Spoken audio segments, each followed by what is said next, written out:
கொழும்பு முதல் யாழ்ப்பாணம் வரையிலான ரயில் பயணம். கொழும்பு முதல் யாழ்ப்பாணம் வரையிலான ரயில் பயணமே இந்த காணொளி. இலங்கையின் போக்குவரத்து வரலாற்றில் இந்த ரயில் பாதை வடக்கிற்கும் தெற்கிற்கும் இடையிலான உறவின் நரம்பு என்றே கூறலாம். பல தலைமுறைகளின் நினைவுகளை சுமந்து செல்லும் இரும்பு பாதையின் கதையை மெதுவாக பார்க்கலாம்.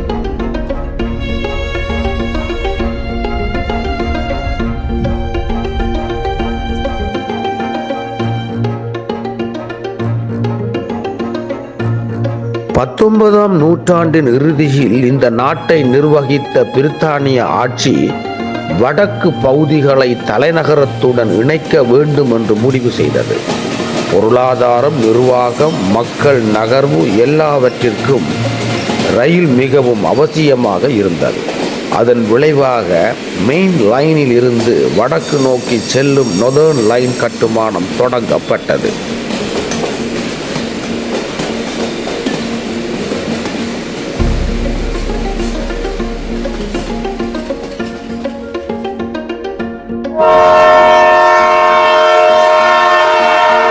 இந்த ரயில் பாதை கட்டுமானம் ஒரே நாளில் முடியவில்லை.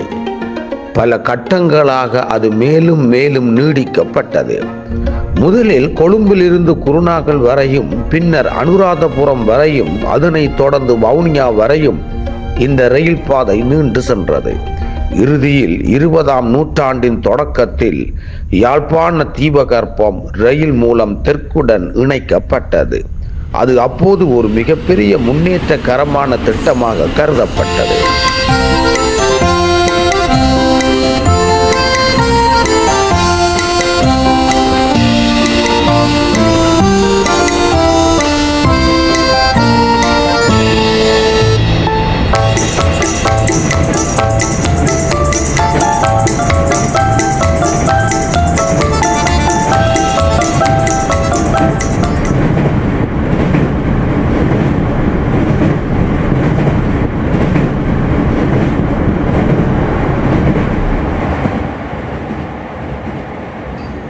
யாழ்ப்பாணத்தை அடைய ரயில் கடக்க வேண்டிய முக்கிய இடம் ஆணையிறவு ஆகும். கடலும் ஏரியும் சூழ்ந்த இந்த இடம் பொறியியல் ரீதியில் மிகவும் சவாலானதாக காணப்பட்டது. ஆனாலும் இந்த இணைப்பு வடக்கு பயணத்தை மிகவும் சாத்தியமாக்கியது. வடக்கு தெற்கு இணைப்பை பல வருடங்கள் பிரதிநிதித்துவப்படுத்திய யாழ்தேவி என்ற ரயில் மாணவர்கள், தொழிலாளர்கள், குடும்பங்கள் என பலரின் வாழ்க்கை பயணங்களில் இது முக்கிய பங்கு வகிக்க தொடங்கியிருந்தது. இது வெறும் போக்குவரத்து என்று சொல்லிவிட முடியாது. விடுமுறைக்கு வீடு திரும்பும் மகிழ்ச்சி, பிரிவின் கண்ணீர், வர்த்தகத்தின் நம்பிக்கை என அனைத்தையும் சுமந்து கொண்டு சென்றது.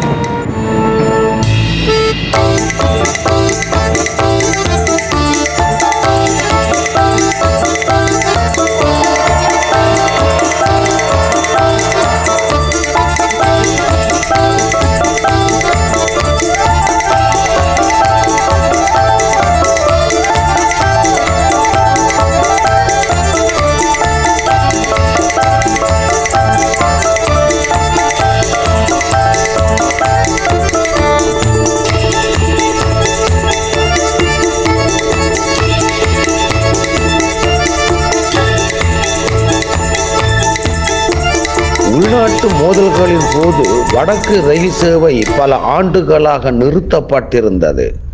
பாதைகள் சேதமடைந்தன. வடக்கு மக்கள் நீண்ட காலம் ரயில் இணைப்பை இழந்தனர். போர் முடிந்த பின் அரசாங்கமும் சர்வதேச உதவிகளும் இணைந்து பாதையை மறுபடியும் புனரமைத்தனர். கட்டுக்கோப்பாக சேவை மீண்டும் திறக்கப்பட்டது. கிளிநொச்சி வரை, பின்னர் பலாலி, இறுதியில் யாழ்ப்பாணம் வரை ரயில் மீண்டும் ஓடிய நாள் பலருக்கும் உணர்ச்சிகரமான ஒரு தருணமாக அமைந்திருந்தது.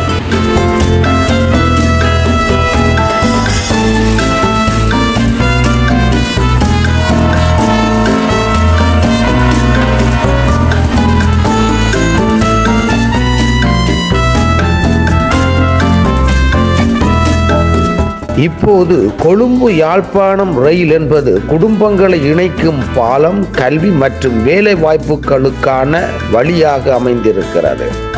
சுற்றுலா வளர்ச்சிக்கான வாயிலாகவும் மற்றும் ஒரு தேசிய ஒற்றுமையின் அடையாளமாகவும் முடிவாக இந்த இரும்பு பாதை காடுகள், வயல்கள், நகரங்கள், நினைவுகள் அனைத்தையும் கடந்து செல்கிறது. ஒவ்வொரு நிலையமும் ஒரு கதையை சொல்கிறது.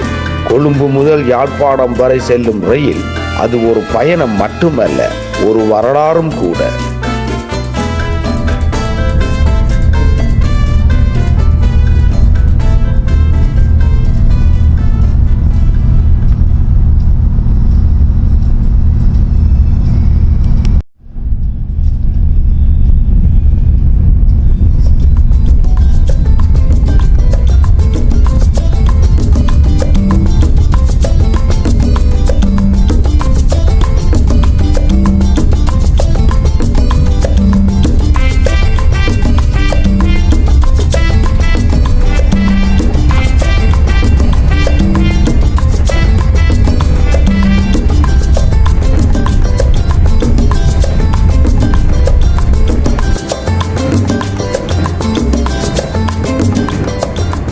கொழும்பு முதல் யாழ்ப்பாணம் வரை செல்லும் வடக்கு ரயில் பாதை இலங்கையின் நினைவுகளால் நிரம்பிய ஒரு நீண்ட கதையாகும். ஒவ்வொரு நிலையமும் ஒரு காலத்தை பேசுகிறது. ஒவ்வொரு பயணமும் ஒரு உணர்வை உருவாக்குகிறது. கொழும்பு கோட்டை நிலையம் பெருநகரத்தின் இதயம்.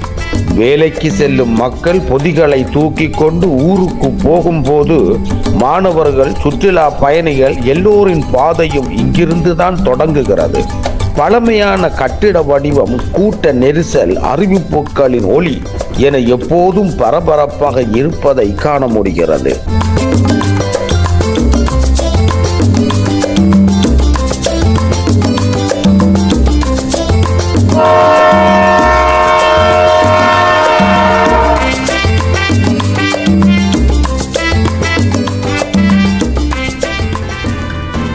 குருநாகல் பாறைகள் சூழ்ந்த ஒரு நகரமாகும்.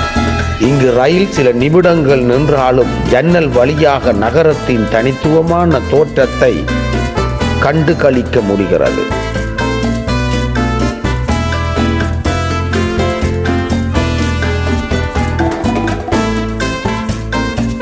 அனுராதபுரம் பழமையான ராஜ்யத்தின் வாசலாகும். யாத்திரிகர்கள், சுற்றுலா பயணிகள் அதிகம் ஏறும் இறங்கும் முக்கிய நிலையமாக இது காணப்படுகிறது. வரலாறும் ஆன்மீக உணர்வும் இங்கே கலந்திருக்கிறது.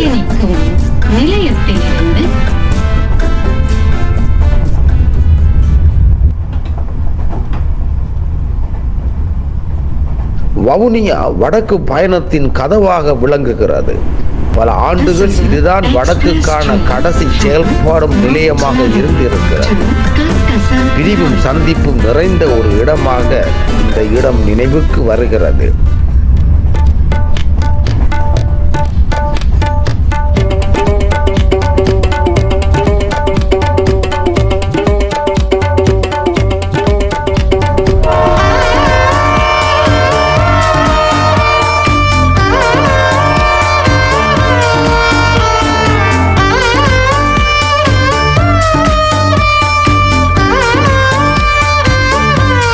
கிளிநொச்சி போர்க்காயங்களை தாண்டி மீண்டும் உயிர் பெற்ற நகரமாக விளங்குகிறது.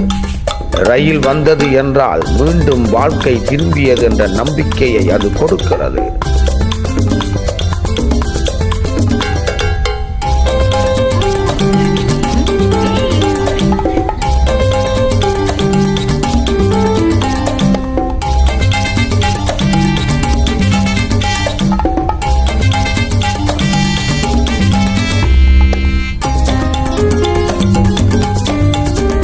யாழ்ப்பாணம் தான் பயணத்தின் நிறைவை மனதுக்கு கொடுக்கிறது. குடும்பங்கள் காத்திருக்கும் மேடை, மகிழ்ச்சியின் அணைப்பு இங்கேதான் தொடங்குகிறது. இந்த யாழ்தேவி என்பது ஒரு சாதாரண ரயில் சேவை அல்ல. அது பலரின் வாழ்க்கையின் முக்கிய அத்தியாயமாகும். ரயில் பாதையின் நகரங்களையும் கிராமங்களையும் கடக்கும் போது பச்சை வயல்கள், குளங்கள், கோயில் கோபுரங்கள், பள்ளிவாசல் மினராக்கள் என எல்லாமே கண்முன் தோன்றி மறைகின்றன.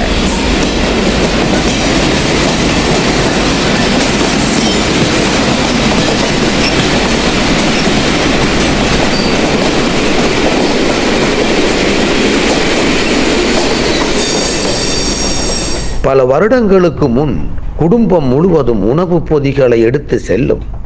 எண்ணல் வழியாக கையை நீட்டி பழங்கள் வாங்கும். அந்நியர்கள் கூட சில மணி நேரத்தில் நண்பர்களாக மாறிவிடுகிறார்கள். வடக்கிலிருந்து தெற்குக்கு படிக்கச் சென்ற மாணவர்கள் விடுமுறைக்கு இந்த ரயிலை நம்பியே வீடு திரும்புகிறார்கள். திருமணம், இறப்பு, பண்டிகை என எல்லா முக்கிய தருணங்களுக்கும் இந்த பாதை துணை நிற்கிறது. போர்க்காலத்தில் ரயில் ஓடாமல் நின்றபோது மக்கள் உணர்ந்த வெற்றிடம் அளவிட்டு கூற முடியாதது.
இலங்கையின் ரயில்வேயின் செயல்பாடு பிரித்தானியர் ஆட்சியின் கீழ் 19ஆம் நூற்றாண்டில் தொடங்கப்பட்டதாகும். முதலில் 1864ஆம் ஆண்டு ஸ்ரீலங்கா ரயில்வேஸ் ஆரம்பிக்கப்பட்டது. இதன் முந்தைய பெயர் சிலோன் கவர்மெண்ட் ரயில்வே என்பதாகும். முதற்கட்டமாக கொழும்பு அம்பேபூஷா இடையே 54 கிலோமீட்டர் ரயில் பாதை திறக்கப்பட்டது. முதற்கட்ட ரயில்கள் வணிகப் பொருட்கள் ஏற்றுவதற்காக அமைக்கப்பட்டன. பின்னர் பொது பயணிகளுக்கும் அது பரவியது.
இலங்கையின் ரயில்வேயின் செயல்பாடு பிரித்தானியர் ஆட்சியின் கீழ் 19ஆம் நூற்றாண்டில் தொடங்கப்பட்டதாகும்.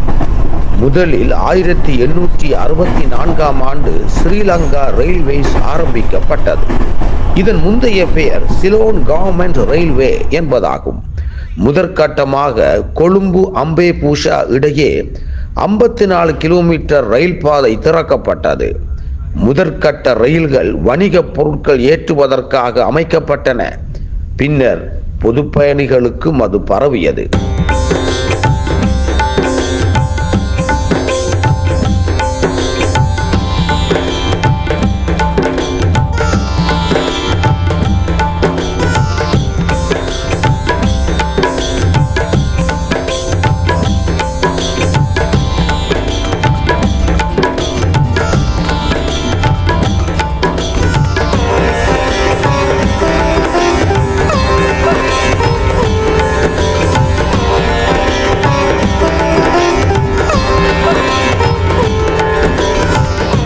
இலங்கை ரயில் வண்டிகளில் பெரும்பாலானவை வெளிநாட்டிலிருந்து இறக்குமதி செய்யப்பட்டவை ஆகும்.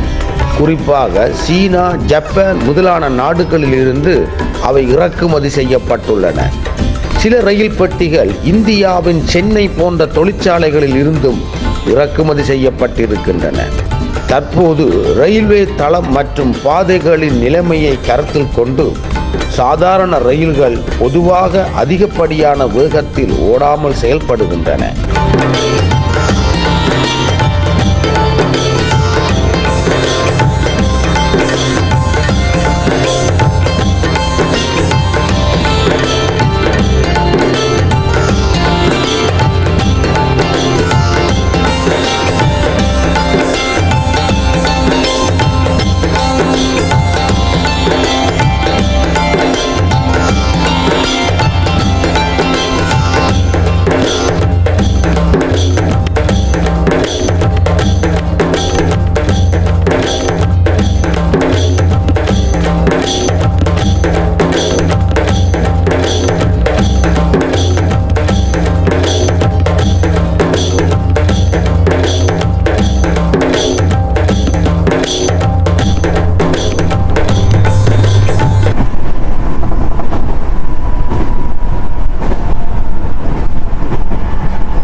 இந்த ரயில் பயணம் பிரதேசங்களுக்கிடையேயான தூரத்தை குறைத்து விடுகிறது, மனித மனங்களையும் இணைத்து விடுகிறது, நினைவுகளை மேலும் உருவாக்கி விடுகிறது. ஒரு நாட்டின் வடக்கும் தெற்கும் ஒரே பாதையில் பயணம் செய்கின்றன. கொழும்பு யாழ்ப்பாண வடக்கு ரயில் பாதை உருவானதென்பது கற்கள், மரங்கள், இரும்பு மட்டுமல்ல, அது காலத்துக்கு எதிராக மனித புத்திசாலித்தனமும் உழைப்பும் வென்ற ஒரு கதையாகும். அது ஒரு வரலாறு. 19ஆம் நூற்றாண்டின் இறுதிப் பகுதியிலும் 20ஆம் நூற்றாண்டின் ஆரம்பத்திலும் அப்போது இன்று போல் பெரிய இயந்திரங்கள் இருந்திருக்கவில்லை. இருந்தாலும் இந்த பாதை அமைப்பதற்கான வேலைகள் எதுவும் நின்றுவிடவில்லை. முதலில் காடுகள் அகற்றப்பட்டன. சேற்று நிலங்கள் கற்கள், மணல்கள் கொண்டு நிரப்பப்பட்டன. நிலம் சமப்படுத்தப்பட்டது. பாதை உறுதியாக இருக்க கீழே பெரிய கற்கள், மேலே சிறிய கற்கள் என்று போடப்பட்டன. தூண்கள் மற்றும் தண்டுகள், இரும்பு ரயில்கள் வைக்கப்படுவதற்கு முன் மரத்தால் செய்யப்பட்ட கட்டைகள் பதிக்கப்பட்டன. பின்னர் அவற்றின் மேல் இரும்பு தண்டுகள் பொருத்தப்பட்டன. மனித பலமை இயந்திரம். பல வேலைகள் கைகளால் செய்யப்பட்டது. தோண்டுதல், தூக்குதல், சுமையேற்றுதல் என எல்லாமே கைகளால் செய்யப்பட்டன. ஒரு பகுதி முடிவதற்கு மாதங்களோ சில சமயம் ஆண்டுகள் கூட எடுத்தது.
இந்த ரயில் பயணம் பிரதேசங்களுக்கிடையேயான தூரத்தை குறைத்து விடுகிறது.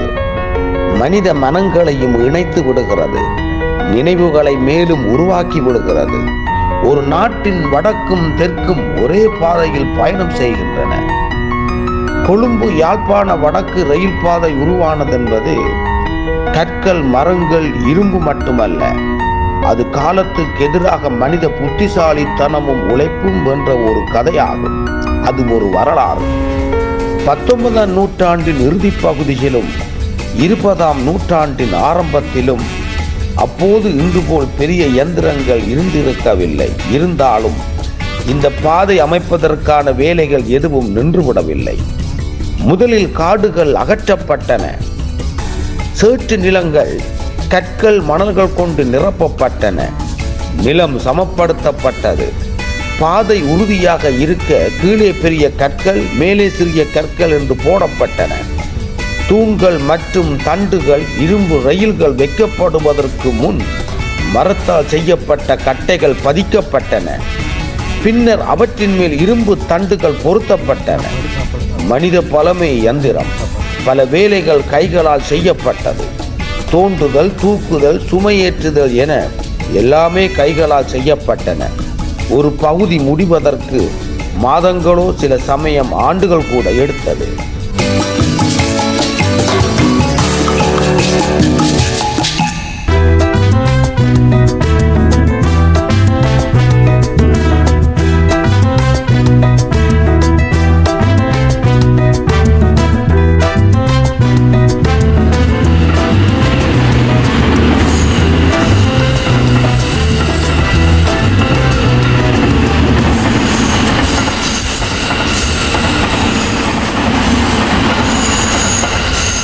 முதலில் ஓடிய ரயில்கள் நீராவி ரயில்கள் எனப்பட்டன.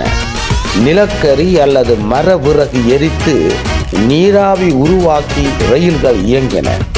புகை வானில் வானளாவ உயர்ந்து செல்வது, விசில் சத்தம் கேட்பது, மெதுவாக வேகம் எடுப்பது, இவையெல்லாம் அந்த கால பயணத்தின் அடையாளங்களாக இன்றும் நினைவில் இருக்கின்றன. வடக்கு பாதை மக்கள் போக்குவரத்துக்கு மட்டுமல்ல, விவசாய பொருட்கள், மீன், அன்றாட பொருட்கள் எல்லாம் இதன் மூலம்தான் நகர்ந்தன.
வடக்கு நோக்கி செல்லும் ரயில் பாதையில் ஏரிகள், நீர்வழிகள், சதுப்பு நிலங்கள் அதிகமாக இடம்பெற்றன. அதனால் பல பாலங்கள் அமைக்க வேண்டியிருந்தது. ஆனையிறவு பகுதியின் நிலம் உறுதியானதல்ல. உப்பு, காற்று, நீர், பலமான காற்றழுத்தம் எல்லாவற்றையும் தாங்கும் வலிமையான அமைப்பு தேவைப்பட்டது. பாதையை பாதுகாக்க உயர்த்தப்பட்ட மேடைகள், பலப்படுத்தப்பட்ட அடித்தளங்கள் என்பன பயன்படுத்தப்பட்டன. பாதை அமைத்ததும் வேலை முடிந்துவிடவில்லை. மரத்தண்டுகள் அடிக்கடி மாற்றப்பட்டன. மழைக்காலத்தில் சேறு கழுவி செல்லாதபடி சரி செய்யப்பட்டது. பாலங்கள் பரிசோதிக்கப்பட்டன. இது தினசரி கவனிப்பு தேவைப்படும் உயிருள்ள ஒரு அமைப்பை போல. பின்னர் காலப்போக்கில் டீசல் என்ஜின்கள் வரத் தொடங்கின. கான்கிரீட் கட்டைகள் பயன்படுத்தப்பட்டன. சமிக்ஞை முறைகள் மேம்படுத்தப்பட்டன. ஆனால் அடிப்படை பாதை அந்த முதன்மையான உழைப்பின் மேல் தான் இன்னும் நிற்கிறது. இன்று சில மணி நேரங்களில் நாம் கடக்கும் தூரம் ஒரு காலத்தில் ஆயிரக்கணக்கான மனிதர்களின் வருடக்கணக்கான உழைப்பால் உருவானதாகும். ரயில் சக்கரங்கள் சுழலும் ஒவ்வொரு முறையும் அந்த பழைய தொழிலாளர்களின் வியர்வையும் கனவும் அந்த ஓசையில் கலந்து காதில் கேட்கிறது.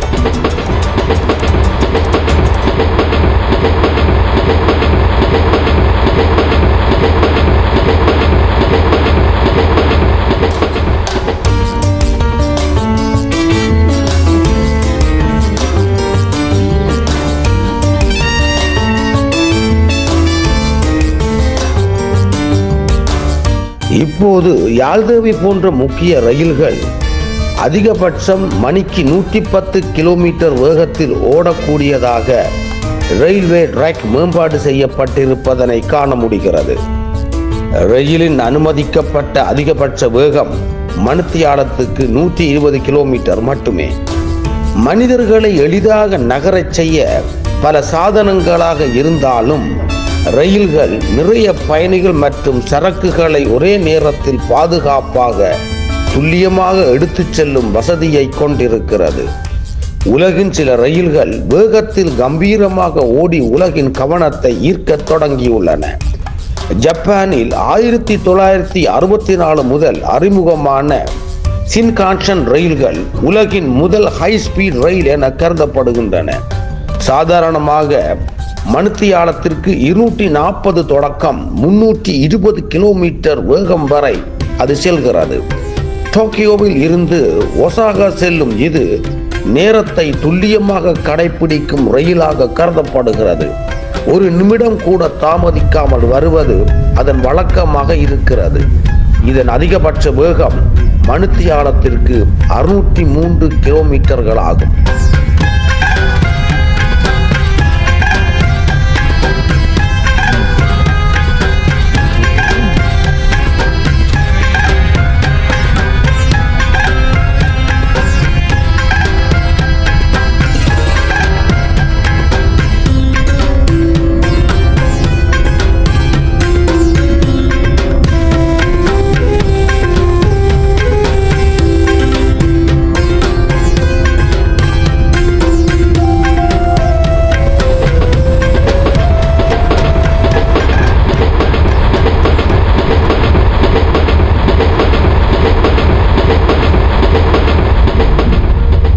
இந்த நேரத்தில் பிரான்ஸ் நாட்டில் உள்ள டிஜிவி ரயிலை பற்றி சொல்லியாக வேண்டும். பிரான்சில் 1981 முதல் செயல்படும் டிஜிவி உலகின் வேகமான ரயில் வகைகளில் ஒன்றாகும். சாதாரண சேவையில் மணித்தியாலத்திற்கு 300 தொடக்கம் 320 கிலோமீட்டர் வேகத்தில் செல்லும் இந்த ரயில் அதிகபட்சமாக 574.8 கிலோமீட்டர் வேகம் வரை அது செல்கிறது. இதன் சிறப்புமிக்க அம்சம் பெரிய தூர பயணிகளுக்கு விமானத்திற்கு மாற்றாக வேகமான ஆற்றல் குறைந்த ஒரு சேவையாக இது கருதப்படுகிறது. டிஜிவி ரயில்கள் மெக்லோ அல்லாது பாரம்பரிய ரயில் பாதையில் அதிக வேகத்தில் ஓடக்கூடிய சாதனையாக கருதப்படுகின்றன. இதனுடன் சீனா, ஜெர்மனிய ரயில்களையும் சொல்லிக் கொள்ளலாம். உலகின் வேகமான ரயில்கள் என்பது மிகவும் சுறுசுறுப்பான தொழில்நுட்ப சாதனைகள் மட்டுமல்ல, அத்தோடு மனிதரின் நேரம் மிக்க பயண தேவையை நிறைவேற்றும் சேவையும் ஆகும். ஜப்பான், பிரான்ஸ், சீனா போன்ற நாடுகள் நவீன ரயில்கள் மூலம் வேகமும் பாதுகாப்பும் நம்பகத்தன்மையும் ஒருங்கிணைந்த சேவைகளை வழங்குகின்றன. இவை பாரம்பரிய ரயில்களுடன் ஒப்பிடுகின்ற பொழுது மனித வாழ்க்கையை வேகத்தோடு இணைத்துள்ள மிகப்பெரிய முன்னேற்றகரமான சாதனைகளாக கருதப்படுகின்றன.